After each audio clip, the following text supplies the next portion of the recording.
You know, I sometimes I watch some streams and the streamer just gets so butthurt when people talk shit, and it's like, if you try to take that away from the people in the chat, then why are they even there, right? What's the point of watching a hard game or watching a speed run or watching like a what do you call it, H1Z1 or whatever it is?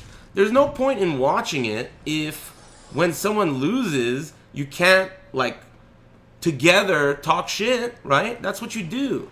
You have your friends come over to watch the fights. When Michael Bisping gets his ass kicked, you make fun of him. When your favorite football team wins or loses, you know, you get made fun of or you make fun of your friends.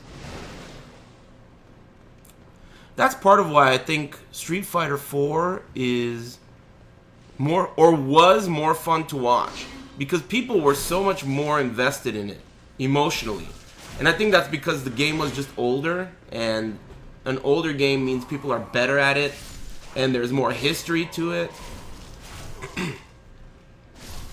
I feel like people didn't use these shitty option selects to pretend like they don't care like they do in Street Fighter 5.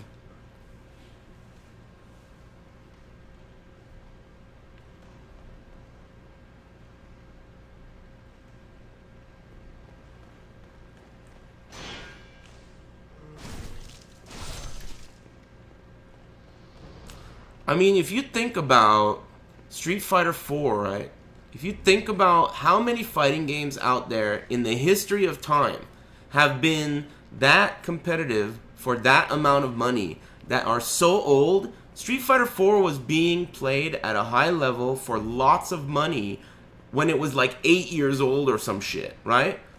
7 or 8 year old game. It's very rare to be able to watch grandmaster level players play a fighting game, because fighting games always cannibalize each other when the sequel comes out. And if there's no sequel, the game gets old and there's no support. So there's no reason for people to play it. But Street Fighter 4 broke the mold. It changed everything.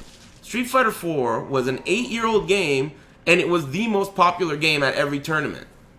The main event. So for the main event of every tournament, we got to watch grandmasters.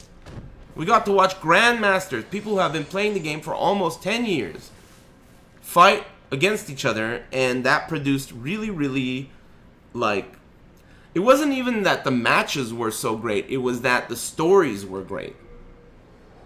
You know, exactly, Samford slamming controllers. I mean, why would Samford slam a controller now? You know, it's like nothing but frustration. But back then, Samford was like he was a monster, you know, like, his saga, you know, there was a story there. But, you know, that's just because, like I said, it could have a lot to do with the fact that the game was old. So that's not knocking Street Fighter 5. Street Fighter 5 could become refined enough to produce the same types of storylines. It's just a matter of if they're able to make the game popular. You know? They gotta make the game popular.